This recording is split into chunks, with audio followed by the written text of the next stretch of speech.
So keep going, Brian. I love you sharing about yourself, what you're up to, and how you got here. Thank you, John Raymer. So this is a meeting taking place on August 25th of 2022. And I think that's special because 2222, right? Mm, And that's a great place actually to talk to pivot back to my personal story. And I'll start with me being this very logical, analytical kid trained in logic and reading and saying, we're talking about these numbers. And of course, some people can get lost in trying to find signs and numbers anywhere, but there diverges a cognitive or a neural road between what's called apophenia, which has type 1 and type 2 errors, which is basically observing patterns where there are none, mm, observing causal connections where there are none. And of course, the inverse of that is synchronicity.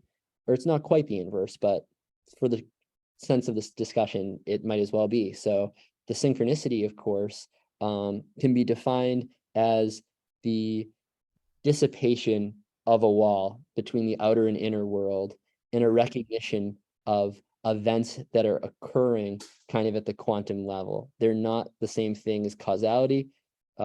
Retrocausality is a whole other thing, which is cool too. But it's also been defined by Jung as that acausal correlation between two events. Like, how did my great uncle go outside of the Pope's palace or whatever and ask his mom for a sign and see her birthday on the license plate and then say, not good enough, God, show me another sign. And then the very next car, his birthday on the license plate, right? So it's like you either believe that or you don't. You're either going to make that leap or you're not.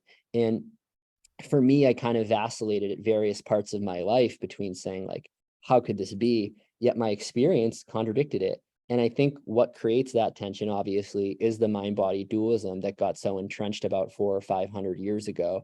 mm. So, to really solve all of the external problems, everybody knows it's an inside job.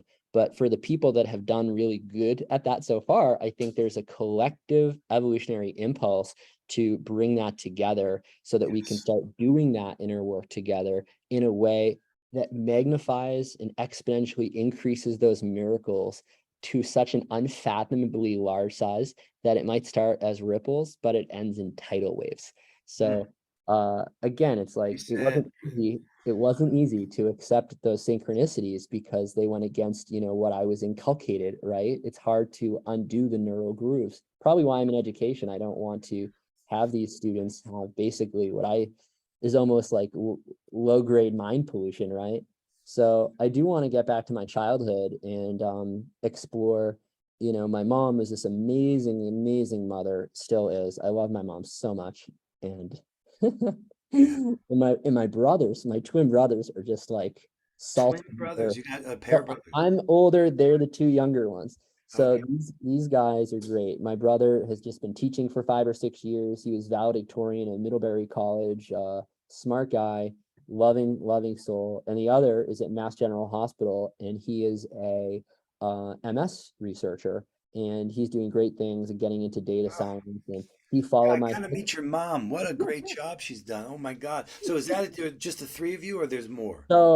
so Okay, then keep going. there's my brother Andrew, who's working with in the MS lab at Mass General. My part of that was he went to Johns Hopkins. He was inspired by my father, who has multiple sclerosis.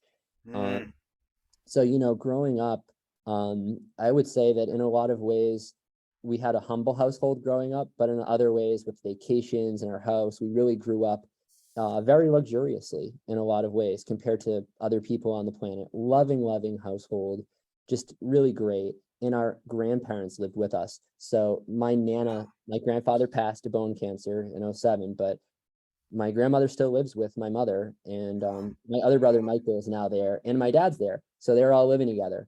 And our ah, family is strong, but in that time, like 2007, when my grandfather was getting really sick, and we grew up with him like a second dad, basically. So losing him was tough because at that same time, it was like we were losing my dad.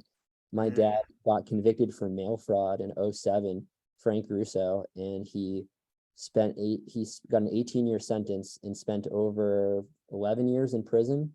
and it was a medical facility prison.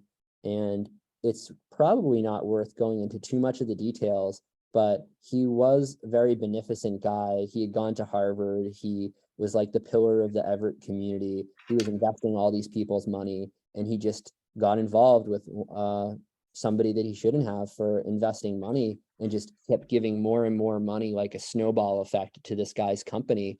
And they were saying, oh, he didn't fully disclose it, which he didn't in his statements. They're all kind of, bigger picture.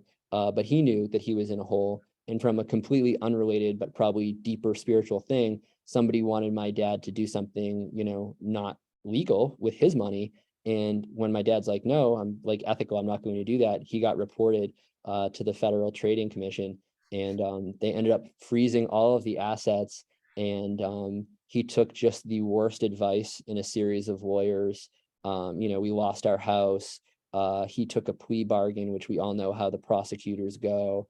And there is a degree of guilt there, but the whole way that it could have been civil, but then they trumped up and said it was $20 million when it wasn't, and that made it criminal. And just the stuff that goes on there with how it's right at the time of the financial crisis, they were just jonesing for having a great conviction to make it look like their office did something great. And Uh, he just made a huge series of mistakes and didn't tell my mom about any of it. And then when she finally found out, she still didn't leave him, and she loved him. So the fact that now he's back, 2 years ago, it's been now, he's back living with her and my brothers and my brother Michael, um, is it's been a huge adjustment for her. We visited him for, a decade while he was there, just in Western Mass in prison. We were, living East Coast, in the east part of the state. But anyway, wow. his MS is to the point where he's fully in a wheelchair and really can't do any major motion or thing by himself. He can like move his arms and kind of move himself a little bit. But it's just been a tremendous, um yeah, it's been difficult to deal with that. But God bless my mom for doing that to the point, and Gosh. we'll see how where it goes. But um Life. so My God, it's yeah, crazy. and then Challenges, choices. all these other things going on with my life. And obviously we could spend a lot more time there in unraveling that, but I love my dad, and it's just, we keep going on as one human family here. And in college I was studying religious studies and government.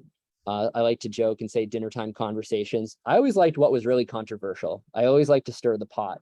And I taught after college. I went to Australia, the Caribbean, all over the United States, and I was teaching Wow. cognitive skills and essay writing skills and study skills to students through a program for 2 years. And then after that, and it was amazing. I loved my travel. I went to Russia even. I hitchhiked across New Zealand for a month. I love travel. Wow. So after that, the I went back to Boston, and it was great because I was back home and I was basically doing a legal admin job, kind of some paralegal work. My mom works at a law firm, so it was kind of cool to do that for a year. And then, during that, I got really interested in interspirituality even more so. I was always still taking trainings and learning more about every spiritual tradition, just that fire, that's the milk line, as you say. Yes. And Yes. as I was kind of doing that, I got introduced to Diani Wahu, and she Yeah. has the Sunray Meditation Center in Lincoln, Vermont. And Sunray meditation. Now, is that connected with Olivia Hansen and Dot Maver and Alice Olivia Bailey? Cheever, Olivia Cheever, yeah. Oh my God, really? So this organization, I don't know if this is a private story or not, but I'm happy for this to get out to people. She was saying that this year's elders gathering, when she was there with people that had shown up before, they all went out and there was a thunderstorm, and there she was, and just like the sky opened up, or there was just pure energy, and she could feel it connecting with her heart, and this Wow. just knowingness and feeling and ecstasy for hours and hours. That's a tale of synergy for you, because Wow. these are the types of connections that First Nations people have, to nature and the universe, the Yes. cosmos. and they Yes. deserve to be promoted as such, because Oh, it's high time we start to help yeah. to empower people that have been, taken down in this way No, by. that is happening. That's one of the things that's been. I was just talking with Ejna this morning from Lakota about how this life with Phil that we've had. I've watched the world wake up to the wisdom of the indigenous people as the first scientists who really understand about living in place. So yeah, so And that let's. was Diani Wahu who had that experience you were saying to me. Was that? Yeah, maybe Yeah. some others too, but she Yeah. Had the unbelievable. elders give To it. everyone, whoever watches this, Voices of Our Ancestors, that book is incredible because Okay. she's talking about the original instructions. She's talking about chants that got carried down for 100,000 years. Like, I Huh. can tell you that at that time, before we go back to that, I do want to preface that and say, um, I started to hear tones in my ears. This is almost a decade ago. And, at first you're like, it's tinnitus. But then I realized you'd start hearing tones at certain points. And I like everything to be as accessible as possible. So I just say, after a while, I started realizing that the sound of the blood was a sound that was kind of a deep, slower tone, like a. Whereas when you picked up on the nervous system, which was what really almost overshadows everything else all the time, because you can hear so many of how your body systems are moving, is it sounds like static on the TV. And to get just very plain and simple, cut through it, you can either sound stressed out or you can sound at peace, and it's somewhere in between that. Or you can sound amazing, right? But there's a spectrum of how you sound. So I was realizing that when I study this, it's called autoacoustic emissions. And there's a woman who has the Bioacoustic Institute, a woman named Sherry, and she has an amazing story. But basically, I was having all of these really interesting experiences because I got involved with the tuning fork program that Dr. John Ballou. It looks like it's spelled Bolio, like in the French, but it's John Ballou. I learned that he had written. So I would take like a set of tuning forks that would go from the Fibonacci sequence, and each one would have a more precise fraction of getting there. So it'd be like 5 to 8, then 13 to 21. And as you do that, you're pulling the cerebrospinal fluid up your central channel, and it's basically flooding the ventricles or the chambers of the brain. And there's names for all of them. And I was hearing some amazing sounds after I started to go through that, because that gets back into the pattern, the design. These sounds and designs are all in us. So I was then, again, a good example. I started using tuning forks on people because I could hear where they were out of balance. I then started to use Tibetan singing bowls, so I can throw my voice into a singing bowl and match its tone perfectly. But what I'm also really listening for is how that object picks up that other person's energy field, because you can hear a difference, or at least, I can. And the idea was to say, not what I want to project with my voice into the bowl, it's where does this energy in this person want to go? And I can use my voice to help gently move it in that direction. By the way, autoacoustic emissions is not just a pipe dream. Johns Hopkins did a study on it with Sherry years ago. And essentially, your vagus nervous system has an extension nerve called the recurrent laryngeal nerve. And that nerve is the only loop nerve in the body. So usually you have afferent efferent. You touch the hot stove, ow. And then, so this loop nerve, though, it goes through your throat area, and it's able to pick up the biofeedback signals of the whole nervous system and more. And what it does is it loops that sound out of your cochlea, and your cochlea, it really is like one of those old timey Victrolas, and it makes a sound. So when people walk into a room and they're like, oh, the light emanating from that person, it's not just about somebody's light, it's about their sound too. So, as I was kind of using the singing bowls and then using crystal singing bowls and using my voice, I don't know if you ever heard me throat chant at all, John, maybe once or No, twice. no, I haven't. I haven't. Really? All right. Well, this is going to tell a lot more about where I was 10 years ago than any of that stuff.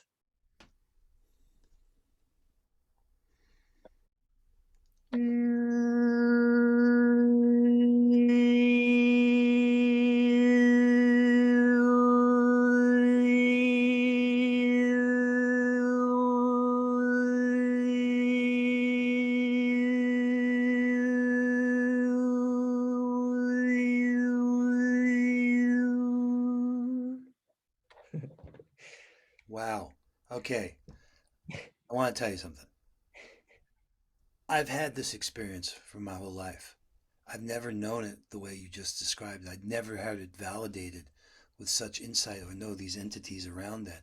And when you just did that, Brian, that it's always been, I've had this ability to sense it's like in your ears, it's not popping, but it changes and you become attuned to what's happening in your body and you can tell the difference. It's amazing. I mean, there's so many things about you that are incredible. This one is particularly close to home because I do know what you're talking about and I have lived with that. I'm a musician too. I've never had the insight about it. It's amazing. And your demonstration of it, it totally immediately affected. It was like that would kind of like wake up. You're being, that's the siren sound that at least resonated with me. That was really incredible, Brian. That's awesome. That's a lift up. And at the same time, it wouldn't be complete without this sound. Okay.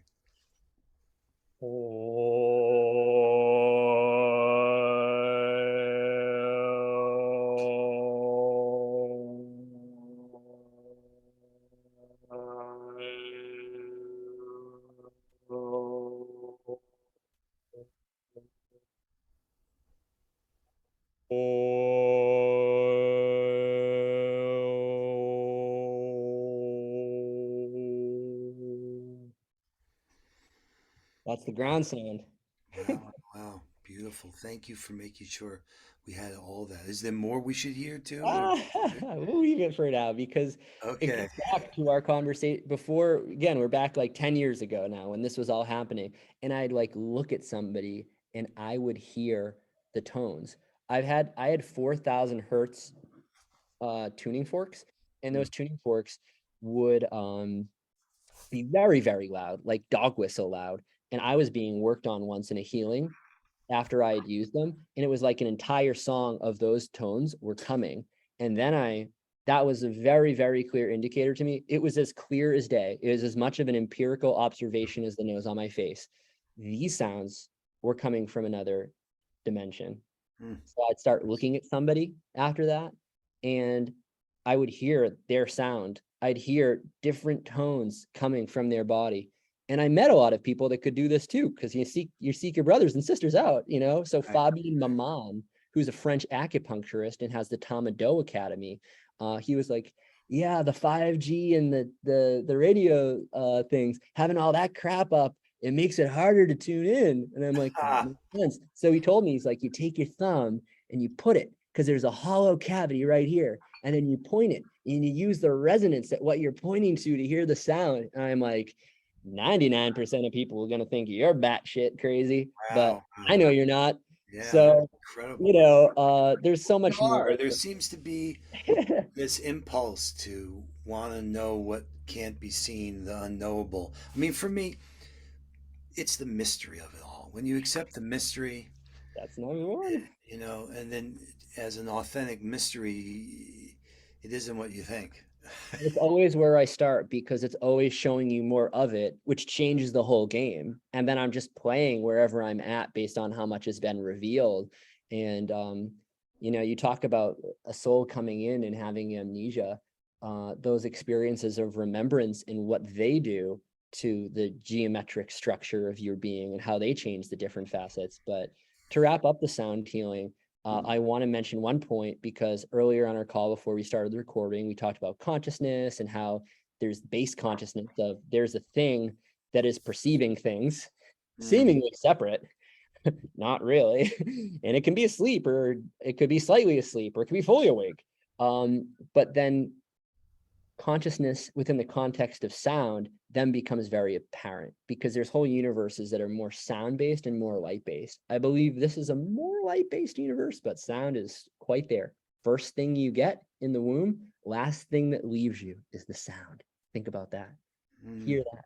So what I'm getting at is that I had a teacher and he was from New Zealand and studied Japanese Zen, and he had all the stuff about past life, Tibetan Buddhism, unbelievable guy, Stephen. And he was telling me, you got to figure out your name And I'm like, my spiritual name, like, how am I going to do that? So, like, you meditate, and nothing. So I went to this AMA convention, the Hugging Saint, 35 million hugs and counting. And Yeah. I ended up, they're like, do you want to like take a, a little initiation with AMA or something? And I'm like, yeah, all right, yeah, count me in. So I do that, but they're like, you got to choose your name. And again, right around the same time I'm hearing the tones. So I'm like, well, I've been hearing these sounds. And they're like, oh, and there's an Indian guy. So he's like, oh, the Anahata. It's like, what? He's like, the heart chakra, right? He's like, no, the unstruck sound. And up until that point, I had never really Unstruck sound. the unstruck sound. And that is the 0 point. That's the heart of the mystery that we're always moving and approaching and expanding from.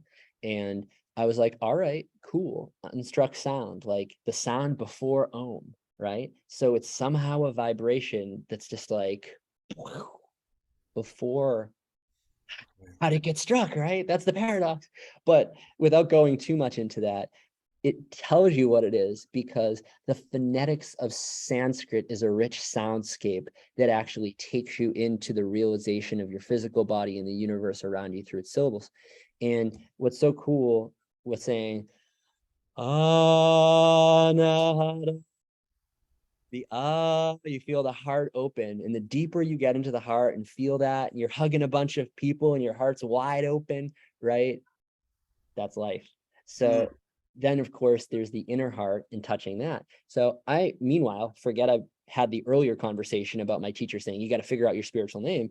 3 months later, literally Facebook messages me, oh yeah, it just like came in on the universal telegram. Your spiritual name is Anahata.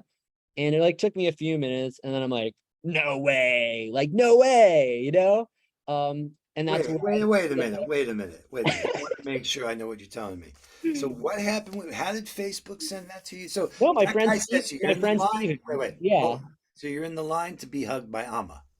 They say you need a spiritual name. You talk to this guy. He says Anahata. Like, so let's go with that. Okay, so you shared that as your name there. Okay. Now, how did Months later, Facebook find out that you had no, no, that no, name? no, no, no, no. Facebook Okay. never did. It was my Oh, teacher that sent me the Facebook message after that just was like, oh yeah, like you haven't figured it out yet. Just like probably need to be further along yet. Like I know it's Anahata. And I was like, all right, cool. okay.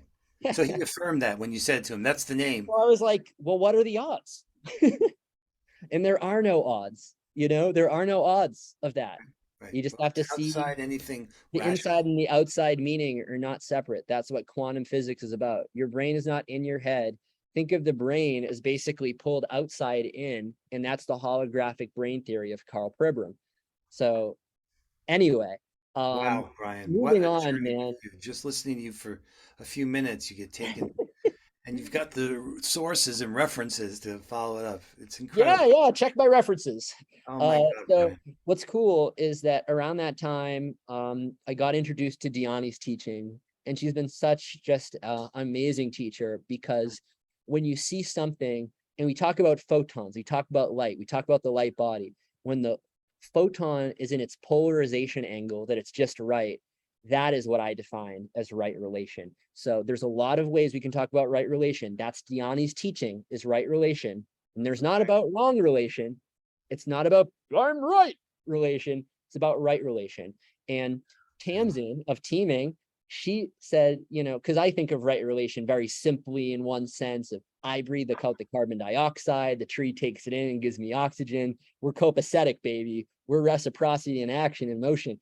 But Tamsin's like, think about the tension between the pieces of wood that you're putting together in your hands and the atmosphere and the oxygen, and finally, whoosh, you have fire. So you also have right relation from this dynamic equilibrium of opposites coming together or seeming opposites to get to the next level. And I think that's what's so beautiful about life is that if we didn't have the tension, we would not have the evolutionary outputs that derive from that tension. Right, And right, right. um, Well, true she deeply, says that disturbances create opportunities. do they ever? And that's So one of the moments we find ourselves in where extinction is one option here. We better choose life, or that's where we're. If we don't change our direction, we're likely to wind up where we're headed, which is, yeah, that's for sure.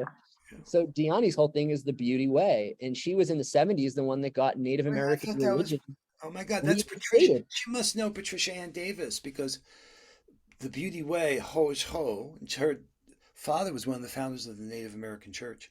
She's one of my greatest teachers. That's someone I could share with you. So Diani Wahoo, and then Patricia Ann Davis hosts the Love Currency Embassy. That she's been bringing these Native American concepts, and also she's articulated an authentic indigenous ceremonial change process. I love She it. studied language, English, to understand the language of maladaptive emotions and how we operate. Her father said, your job is to undo the thinking that got these people to do what they did to us.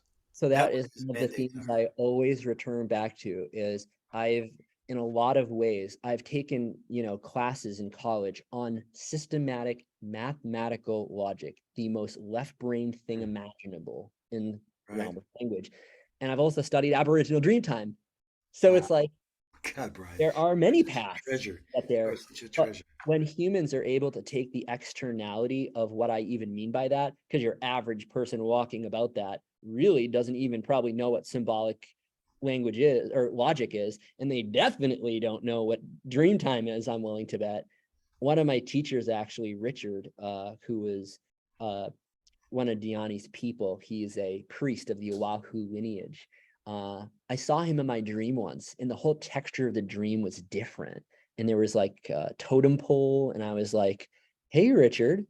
He's like, "Hello, Brian." That's what it is. Hello. And I was like, I don't remember the rest. But then later I said, I'm like, "Richard, I saw you in my dream." He's like, "I know." So that's it. We span time and space in ways that we finally, no matter what religions say about this, it can't contravene my direct experience and that of the many others who I've met. Right. But down on that path, I go to Sunray, I start enrolling in these peacekeeper classes, right? That's what it's about, right? Peacekeeping.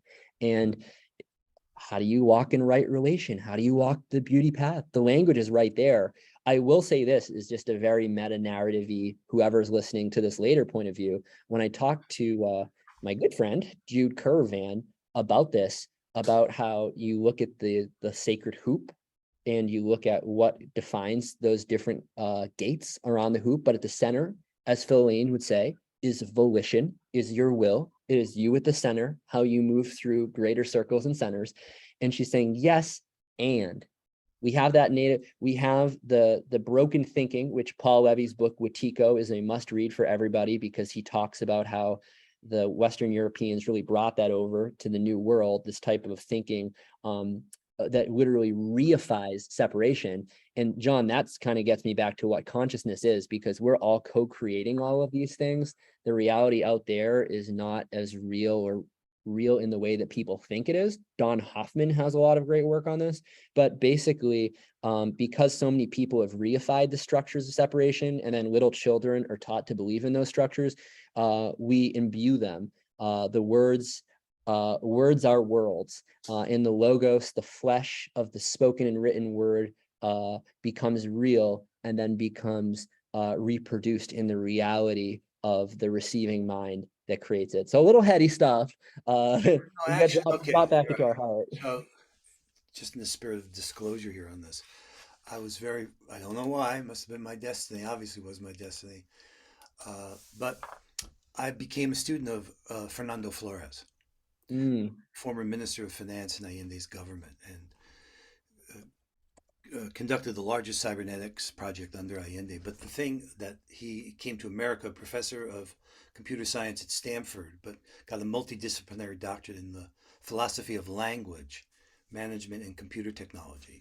So he was the one who really pulled the rug out from me about language and how the way I was taught language as symbolic representation of ideas in your mind was total bullshit. There is no mind, there are no ideas in your head, and language is constitutive, that it brings forth new worlds in the words that we say. And he asked me this question and it changed my life, Brian. Simple, powerful question. Why are dogs never late? because they're always on time. They don't make They're always promises. out of time. No, they don't make promises. Now, this is important. Stay with me on this. Mhm. There's a level of creation, of co creation, that we've created, a world that lives in language. You're Brian because your mother said so. You're Ati. I didn't get it down right. Your name because you said so, and because others. But by declarations, requests, and promises, and assertions. Declarations, assertions, requests, and promises. We made our world. The stock market is bid and ask. That what we do, we live in language. We co-create in this language. So we're biological beings. We're also social and historical beings. So we're born into these patterns, born into these narratives that have separation, like you're talking. But we're also linguistic beings, and that's where we create our future through the conversations we have, the conversations for possibilities and the conversations for action, where we make commitments and fulfill commitments. Because our theory of change here is that through more awareness, like being in tune with the things you're saying, heightening our awareness, we can then make the kind of commitments we need to change the patterns that we're in so we can change the situation we're in. So that heady stuff is not heady for me personally. It was really the most I'm important. getting that. It introduced me to the the book the by Maturana and Varela, The Tree of Life. Rereading it last night, so Are there you are no serious? Okay, I of have the course. edited transcript. They came, Flores brought them because they're Chilean to teach us. Okay, that book, The Biological Roots of Human Understanding, and the fact that knowing is doing. The question, how do we know what we know? Oh my God, Brian, holy shit! I can't So believe. let's just pause there because it's obviously so fresh in my mind, having gone back to it. It actually also reminds me of Umberto Eco's book about the labyrinth, and very similar themes there. But It's actually the anyway, Tree of Knowledge. I'm sorry, I said the wrong thing. I said the Tree yeah, of yeah, yeah. It's the tree of knowledge. right, How do you know you know? right, And is experience doing, or is doing experience, or what's the hand drawing the hand there? right, So what I right. In love the first about that, chapter, he they have goes that right into the biology and he says, you have, you, or you have cells, and those have different parts, and it has a unity. So what created that? A part? A part created a whole? And then he goes into the ribosome and says the ribosome, and the inner workings of that, it in itself had its own wholeness, right? And of course we could go on about how there's a unity that spawns the unity, and we have to be in the state of prior unity to get the people that forgot the unity to get back on the unity. But all of that is completely logical if you think about it. yeah, And yeah. to end with that, it's just like we see the mycelium, we see our lungs, we see the universe, we see that it is just, we see slime molds, pure structure, pure seeking energy, nourishment, light, and love. And that's all everything is. And it's just a shame that some people play the game a different way. Well, yeah, it was swept along. Not a That's lot of lessons, though. get swept along, and therefore there's no need to demonize anybody here. Love and compassion is really the best remedy for those of us who've lost our way. I hope people will treat me with love and compassion when they realize, and I realize I've lost my way. We have a blind spot, like they talk about, right? Therefore, those of us who think we know everything that's just an illusion, right? And that's denying the mystery and the possibilities of what we can actually consciously evolve to and create. From that point, I'm going to have a really hard time explaining why I decided to rebuild the Tower of Babel then. I'm God. kidding a little bit. Yeah. Uh, I'm kidding a Let little me bit. just, anyone who's watching Yeah. this, let me say what happened. I said to Brian, getting to know each other. And I've learned one way to get to know each other from the indigenous world is there's three lines. There's your bloodline, there's your storyline, and then there's your milk line, what has actually fed you. And in the spirit of getting to know Brian, I've asked him to give me the view as how he sees it in each of those lines of his life. And you can tell he's an incredible being who's got much wisdom and knowledge and passion for a better world. So keep going. I just wanted anyone listening to Thank know. you for that contextualization. I'm totally cool with this being shared because what this represents is just a raw chunk of video, is that, conscious feeling of all of these things wrapped up, and it's messy and it's everything and it's alive. And if that can benefit or do something great because somebody sees that, then that's exciting. So where we were in that storyline was kind of just, learning the peacekeeping ways. And as I'm going through that, I really learn a lot about David Bohm. Like I rewrite his book for my own viewing pleasure on the implicate order. So I got heavily into physics and quantum physics, as I think most people that get really interested in the truth do. And there comes an absolute peace, by the way, where all of the paradoxes are balanced. It's like an equation where they're all just set back to the zero, and the zero is the 0 point field, and it's all enwrapped within your perceptual filter of reality and the interaction, which, you know, is a whole other tangent. Let's keep going. So what I wanted to say was that the holography, as we understand it, I won't go too much into the science of it, but we can again think of a single stem cell. Even it contains the potential for the whole, right? And that's true with each of us, and our genes have that capacity to remember who we are as well, which is so fascinating. But I saw Diani as this hologram of all of the things that I loved. And, you know, like any human being, you know, she was born a while ago. She's not a social media expert. She's got some, but like, you know, we all have places where we're not as developed in some way. And that's what being human is. That's the joy of connecting with other people. We fill in each other's gaps. And but anyway, so she's perfect in her own perfect way. And I could see it as a circle, as this great hoop. And if we start talking in circles, I will be talking in circles for the next 24 hours. We would still be here talking in circles. So I'll keep that part brief. You know, all right. I will say one thing about circles. Sir actually kind of has a serpentness to it, like we see the Ouroboros, but the cull is actually to separate. So that is kind of where we begin with a lot of things, that a single cell, right? It has an outside and an inside, right? Could we have life? Could we have all of this if we didn't have these inner spaces and outer spaces? And the answer is no, because I'm perceiving inner and outer spaces at the relative level they are. I know that those are real, but the circle provides that context of what boundary conditions are. And by the way, this universe is just in a bubble. It's in its own boundary condition, pushed up against a bunch of other bubbles in an even larger universe. So, you know, Diani for me, being kind of somebody who is attuned to the design of the universe, that had mastered a lot of the principles of how the intelligent systems of nature and the cosmos actually operate, and could show you it and could prove it, that was very exciting to me. So I wanted to create my circle, and I called it the Rainbow Circle for many reasons. In the Bible, of course, you have the great storm that we're in, but we're going to get to that other side and see the rainbow at the other side here. And of course, the Hopi's rainbow prophecy. So now for me is the time to not only go big or go home, it's go big to go home as a humanity. And it's the rainbow circle, or the rainbow circle as a prophecy, is literally saying, and I've met people that have worked on the film crew of witnessing the eagle condor ceremonies of different natives coming together. That is very much a holographic of representation of what will start happening on a bigger and bigger level. But what that is exactly the collective energy of Palestinians and Jews singing with each other at the Temple Mount, or people that have committed atrocities against each other, arm in arm. The greatest. It is a love so great that everything that has been stretched as far as the limits of separation can come back to that singularity. And it is all possible. And it's so non-exclusionary. It says everything is welcome in that centerless center that is the point of everywhere.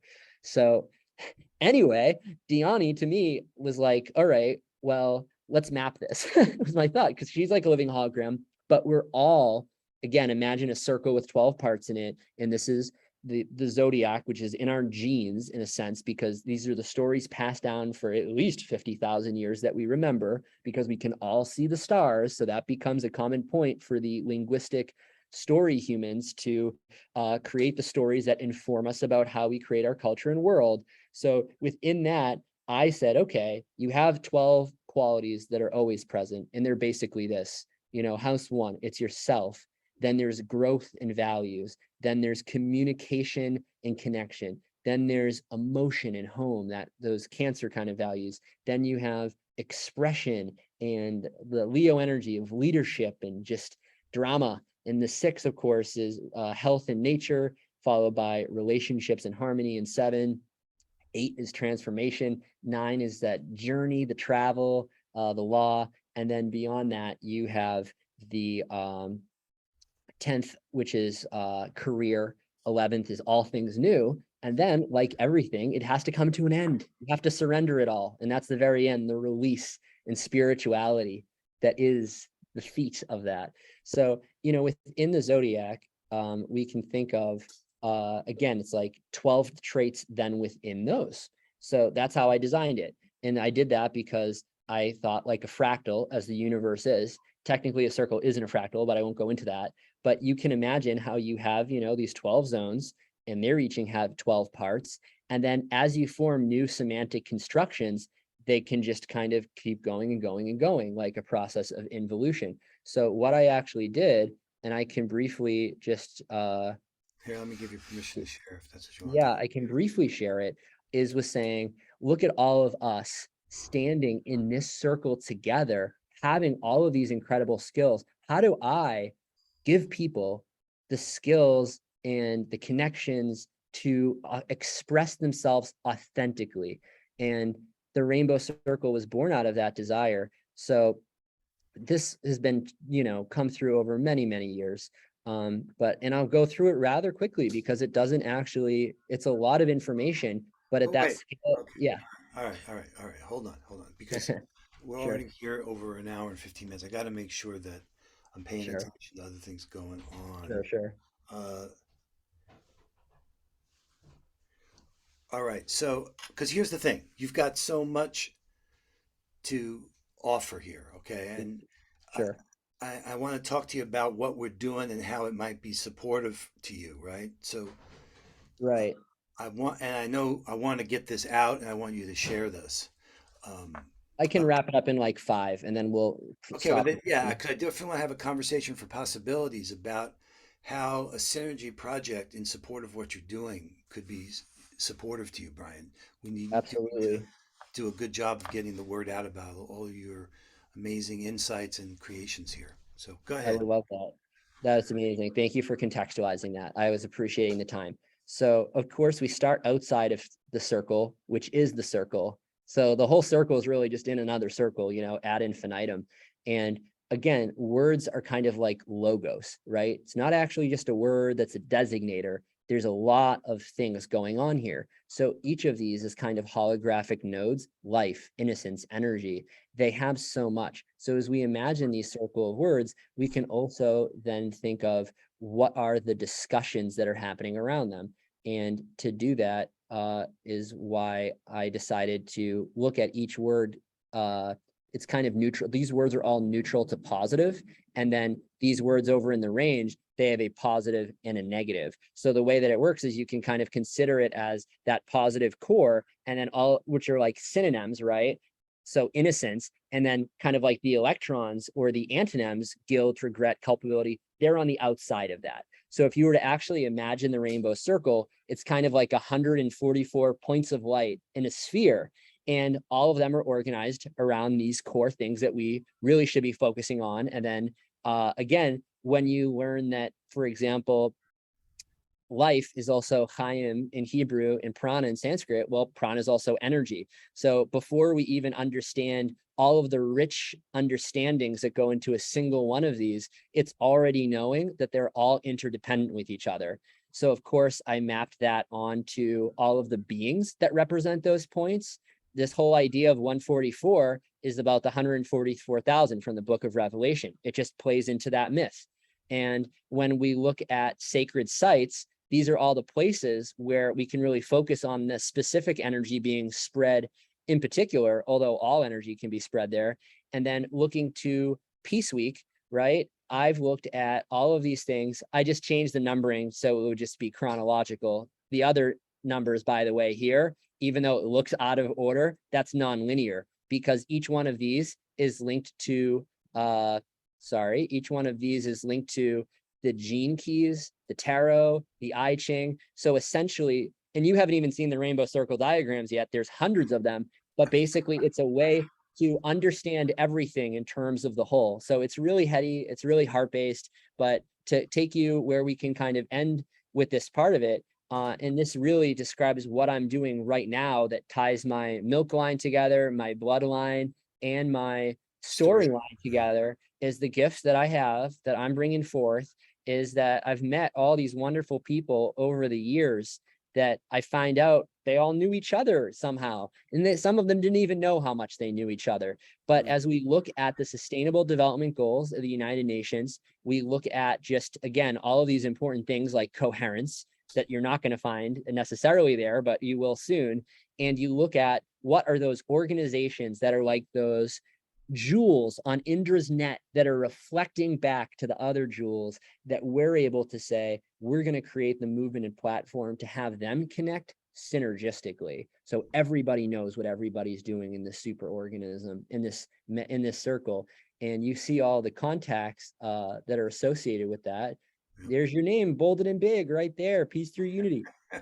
So Oh, that is a Brian, you brief are incredible. You that's a are brief incredible. story of what is possible here, which is the recognition of working together as a super organism and making that work through all of these things, coordinating it precisely and perfectly and messily and making it better along the way. Oh my gosh. Deep bows to you, brother. May it be so. I am here working for the same master. Yeah, that's for Wherever the sure. hell is driving us forward. Thank God for that energy. Thank God for that capacity to create, Brian. And the opportunity that the conversation for possibility. So there's a couple things I want to talk to you about. There is this idea of the rainbow circle and teaming in support of it and this synergy project thing. This is a pattern that we've been building here. You know, we've done this with groups before. We did it with Tamsin, but the one with Tamsin is the one, thanks to you and Harry, I got a chance to get connected to. And so there's a debt of Amazing. gratitude in the sense of just for that you step forward to be the steward for that room, and bringing Tamsin there gave the opportunity for me to come and attend, and it's changed my life. And I'm so excited about what we're doing there and how we're integrating teaming into all this synergizing, right? So I'm concerned for one, talking to you about the Rainbow Circle and how we could make that a synergy project in this model. There's also Peace Week about to come up. And there's a lot. We just had a call this morning with other. So you are a steward. You and Harry stewarded the room. I don't know if that's a possibility again. We're going to meet with Harry tomorrow for Brand Earth and all that. Um, there's You you also maybe presenting want to here. stop the recording at this point for No, those. I want this to be in Okay, the great. recording. Okay. Amazing. All right, great. Edit Let's out this do it. part if you want, but I want people No, that no, let's watch do it. this Cool. see the actual lived experience of how we Yeah, say. yeah, yeah. Let's do it. Let's do it. So, separate from the Synergy Project in support of the Rainbow Circle is this idea that we got Peace Week, where we have now there's a website, peaceweek.org, that we've got the basic story on there as well as the participation form. So, we invite you to participate. And I do want to talk to you about not only stewarding a room, but making sure that there's presentations and offerings about the Rainbow Circle there. Because one of the reasons we're doing this convergence, like with Brand Earth and like with Tamsin's work, we want to bring light to this work at this time and make it easy for people to come and discover it and become a part of supporting its evolution and this leap together that's happening. There's a lot of other pieces, as you imagine, as I sit here, that I know about that say, wait a minute, if Brian doesn't know about this, or if they don't know about Brian, what we're doing with Humanity Rising, what we're doing with the House of Hope in Auschwitz, what we're doing with Shri and Kira and their work with the Pyramid of Peace and Hiroshima, all these pieces connect in amazing ways, right? So, have you given any thought to Peace Week and how you might participate? So again, it's like very, very, very, very briefly, the peace inside is what will lead to the peace outside. So just worth repeating, but in terms of what I want to offer, we probably do something along the lines of a holistic design room because that's where my work factors in. It has to do with a holistic design of how we're able to come Okay, together. well, this experience with Four Worlds, their holistic health, is a remarkable transformative program, and we should talk about that as a possibility for presenting in that room. Well, let's talk to Harry and see if, again, the holistic design room will rise again. Um, I, The other possibility too is actually just to Tamsin really said what she needed to say in teaming, and it should just continue to get an audience. So we can have a room that is very hands off, that is set up as a permanent fixture of go in there at that time, and we just need somebody to press the recording and get to the YouTube yeah, so yeah, that. yeah. Okay. So the design for that, let's make that conversation that you, me, and Harry have about Peace Week. Okay. So now let's talk about what a synergy project in support of the Rainbow Circle might mean. Well, I can already tell you that Um, there's no operationally there's differences, but with what Tamsin wants to do and with what Harry wants to do, that's in full alignment. And those are projects that I would like to have the Rainbow Circle go forth with. Now, there's a lot of extraneous factors like time and stuff like that.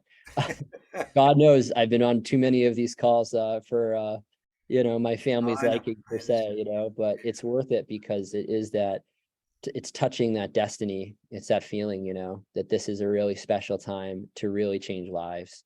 Right. So anyway, the way that I kind of see it is I've been working on the unit of narrative team now for at least half of a year.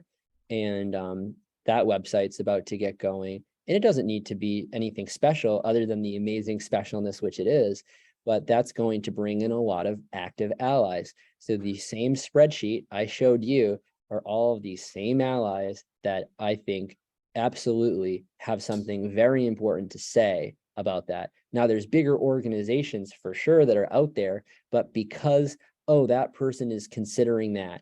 For example, there's Geo, which is, or yeah, Geo is the Global Earth Observations, or the group of Earth observations, Geo, right?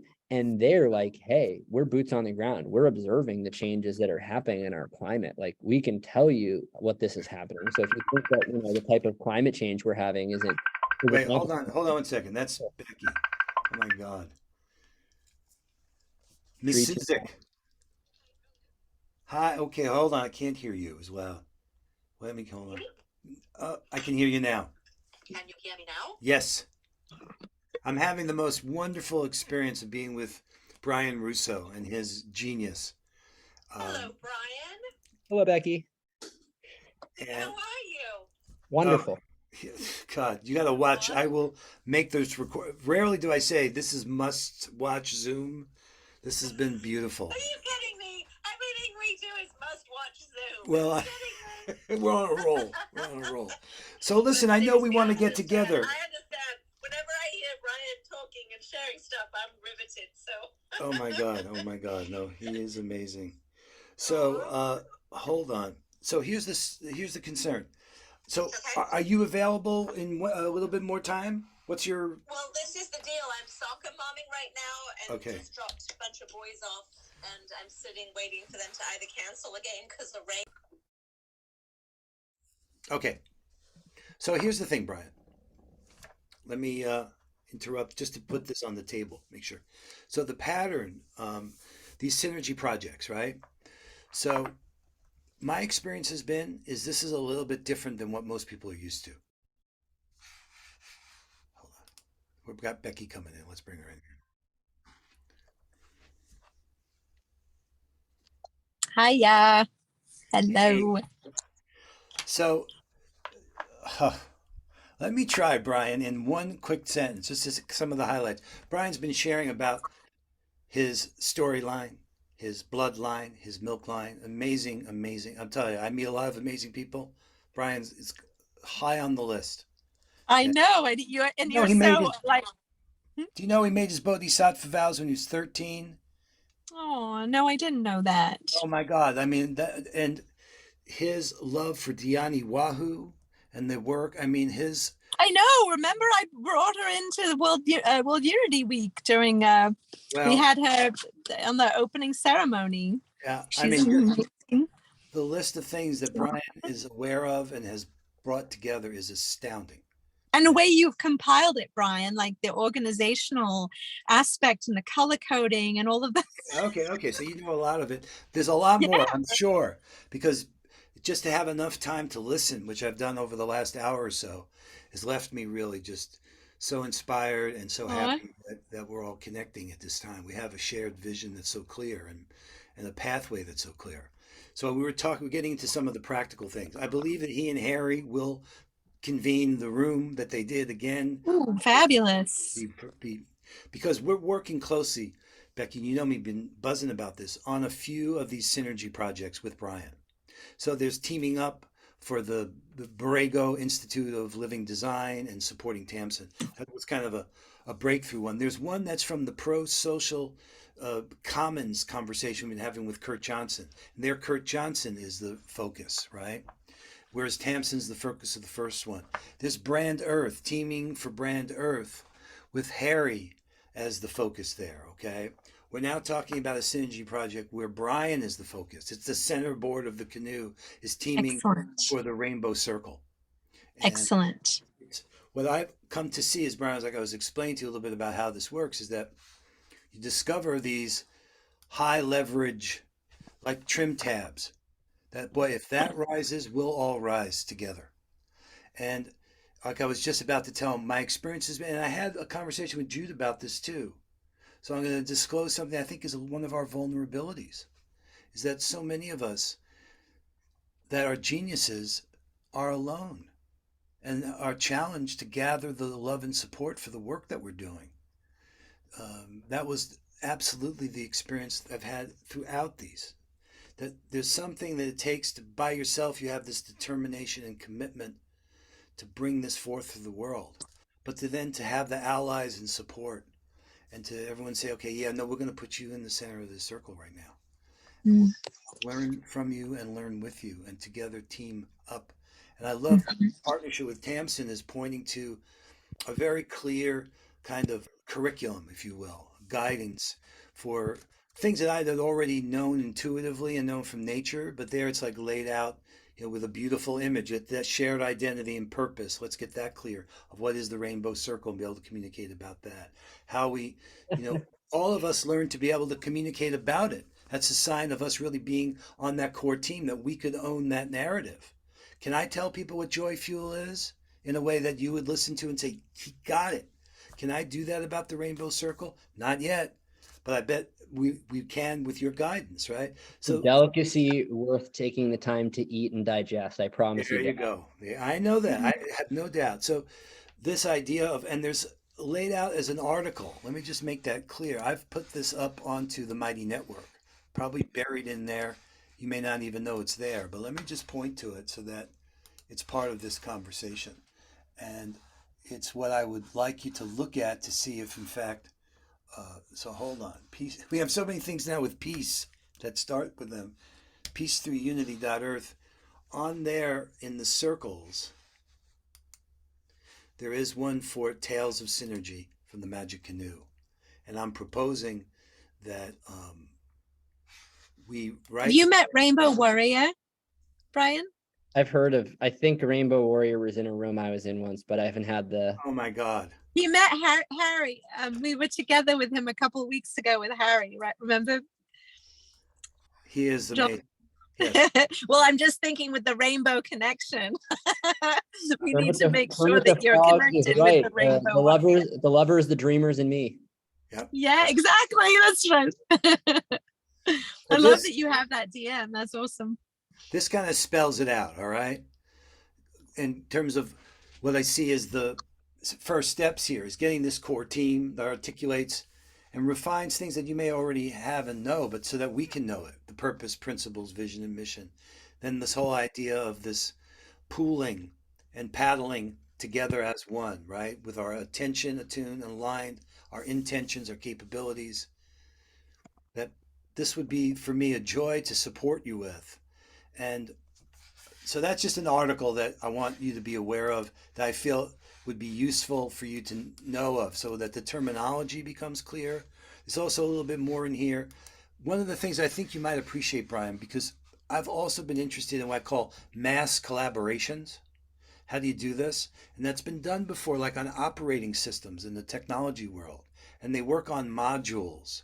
Here's what we've done here. Brother Phil shared this with me 20 years ago, and it changed my life.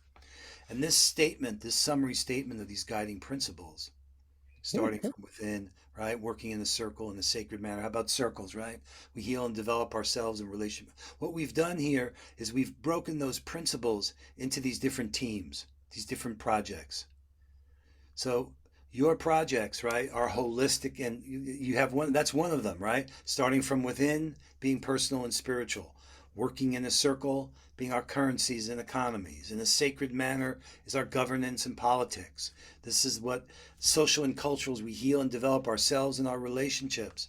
And the ecological and environmentals we develop in your relationships with the world, right?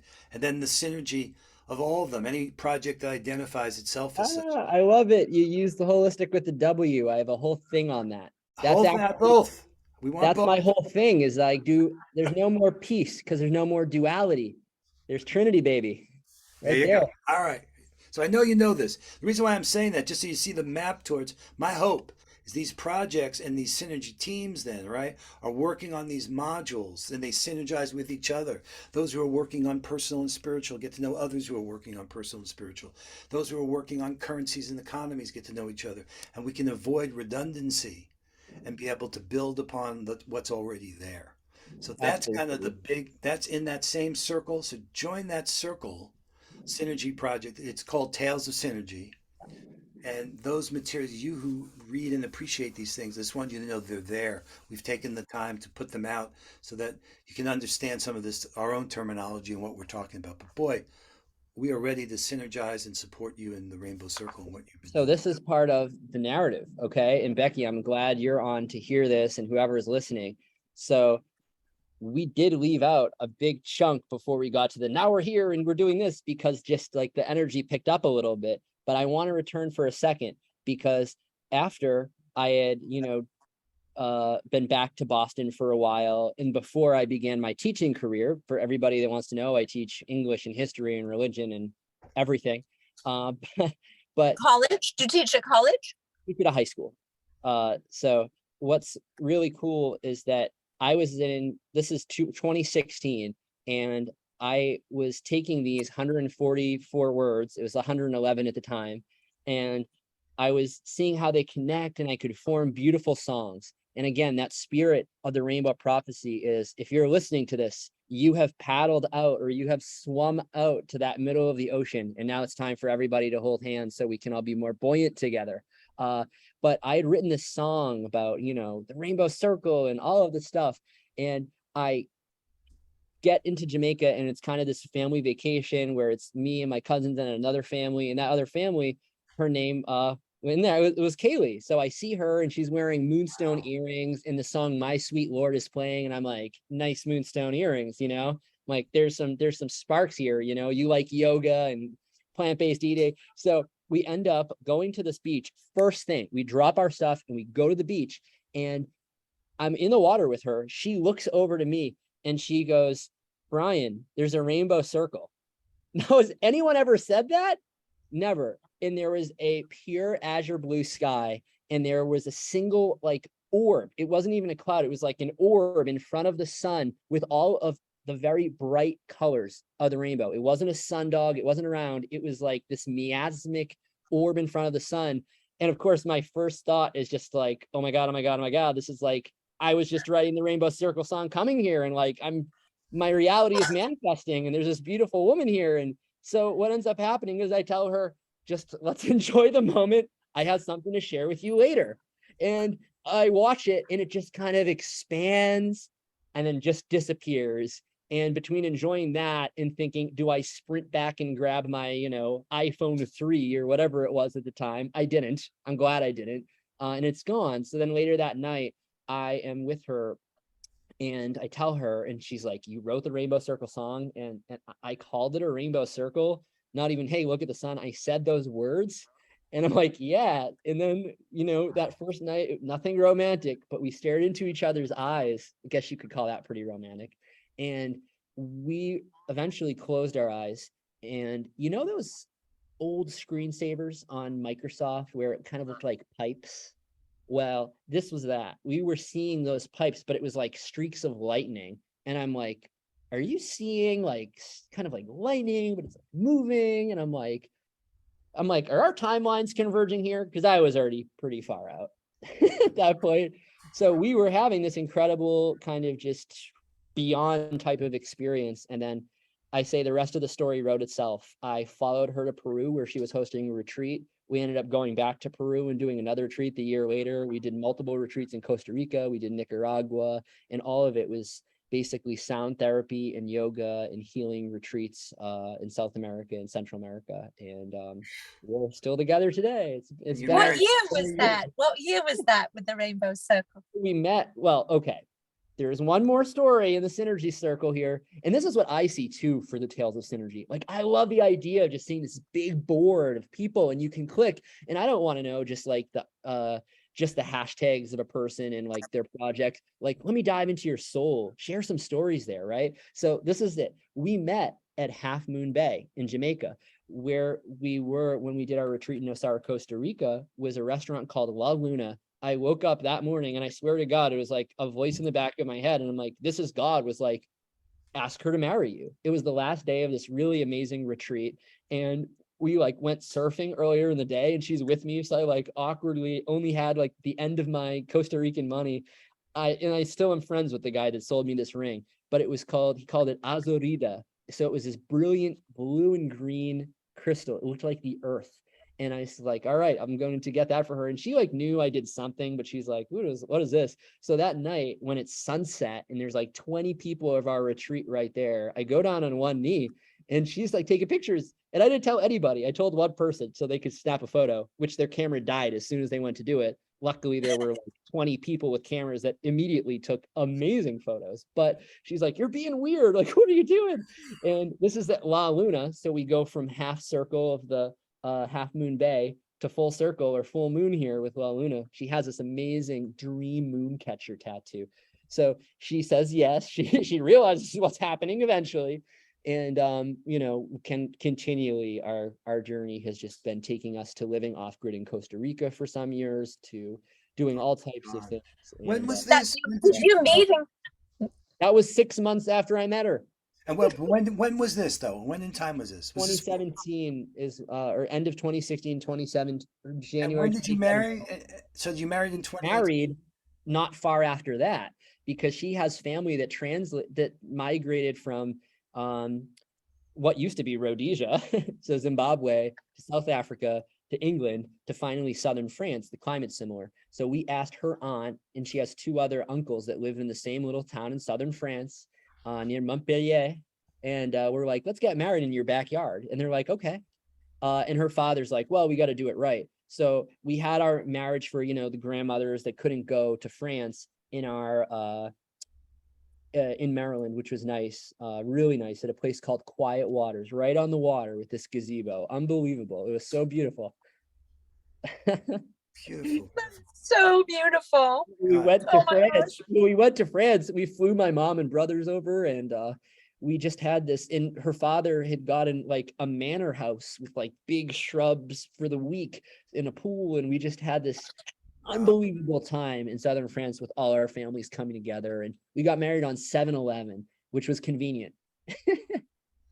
Like, Part of why I was asking, because Summer and I were married in 2018, and so I think you've been married roughly about the same amount of time, like 4 years or so. It's been 5 in 5 this years, yeah. June, July.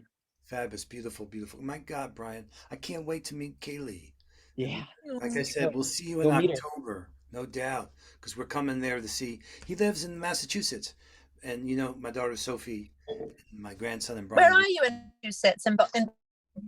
Just north of Boston. All right.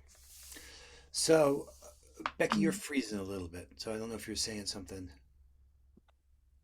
She's Okay. eating. I'm eating my plant-based food as well. I'm a vegan.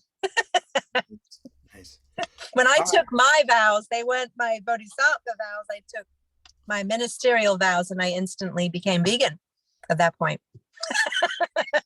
I've been going vegan a long time, but then it was like 7 or 8 years. But I've become a little bit of a pescatarian recently, and that's worked for me.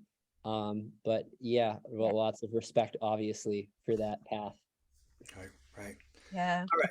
it's So- very beautiful. just being practical again on moving things forward on some things. So there's two conversations we're having. One is about a synergy project for the Rainbow Circle and supporting you there.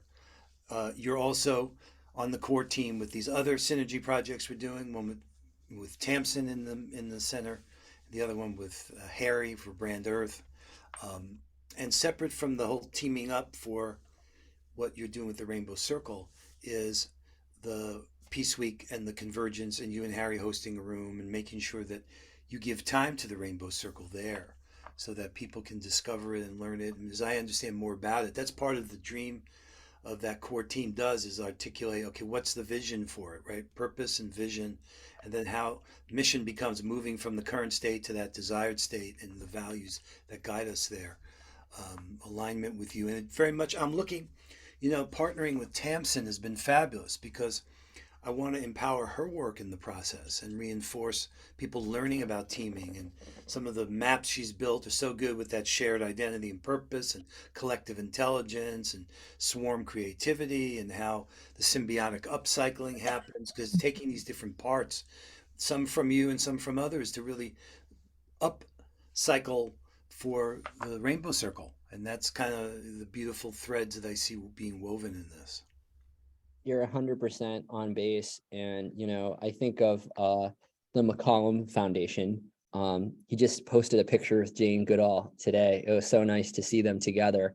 And, Sherry Herndon's a really close friend of mine in working with holistic design and has been in this space for 3 decades. And she lived around the corner for me for 18 years. We've worked together in Seattle. I know Sherry from the battle in Seattle when the World Trade Organization came here and her work with indie media. She is brilliant. I'm really glad you know each other. What a lineage, I know. So that's it. It's like the way that, very, very short. You have this fractal structure that is all people, all organizations, I didn't even show you the fact that the languages, the music, all of it is around these resonant nodes. So this is a structure, and it's not at all trying to be dominant in any way. It's just saying, how can this, if someone comes across it, tune somebody in to where they need to go. So I do want to create a platform for it eventually, perhaps a mighty network in the short time. But what I'm thinking is kind of like, I could tell you a part of a story about Brand Earth that Harry and I talked about recently. And this is all part because it's all being created now. It's all free flowing. It's all so good. And then I could tell you a part of like, oh, we're, wanting to get people to do these teaming courses too, to change business. But in a very big picture view, it's kind of like the Kogi. And this is why I mentioned McCollum, right?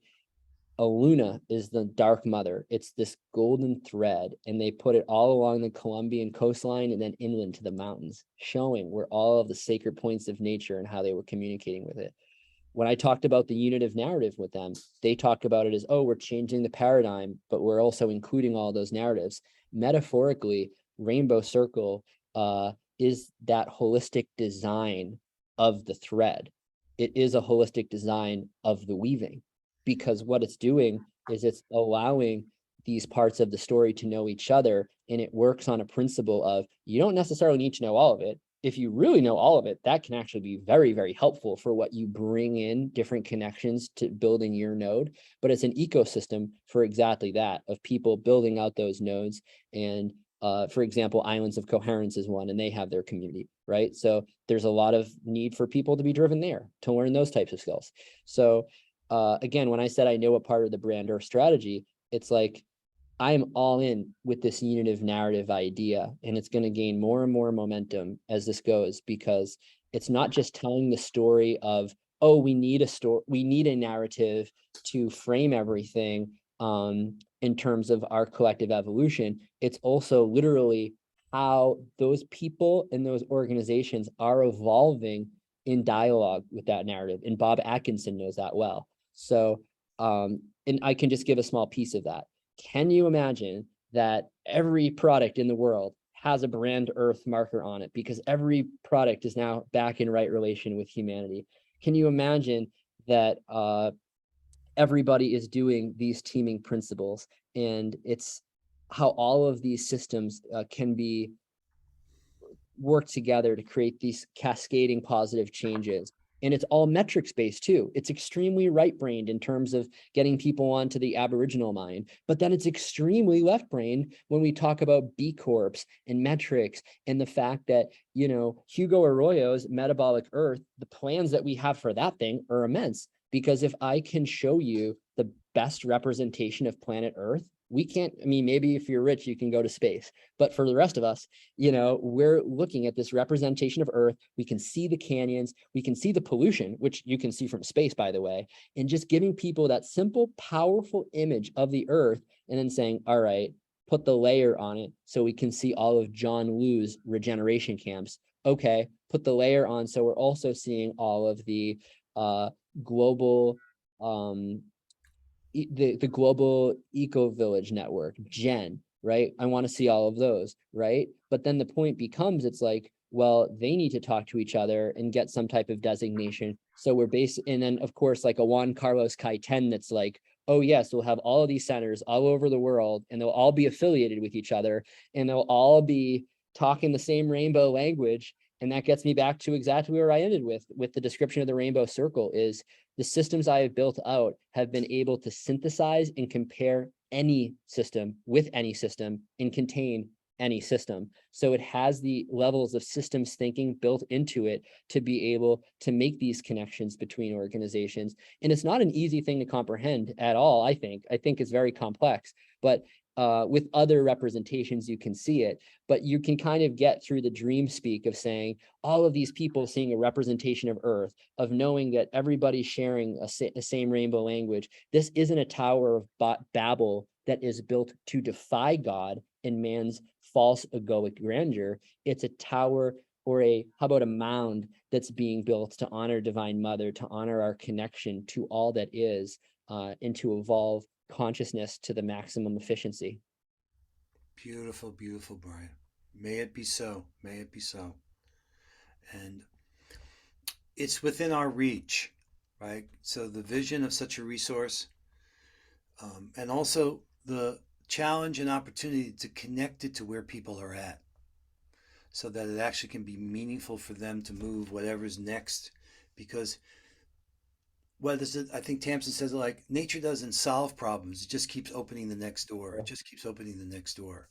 And I think that's what we want to provide for everybody, is to be able to open that next door, that they're on their journey, that's unique and to their own development. So it's such a powerful vision and such, it's one that I feel as if there's this synergy, how to describe it, right? And you help articulate it and making it manifest.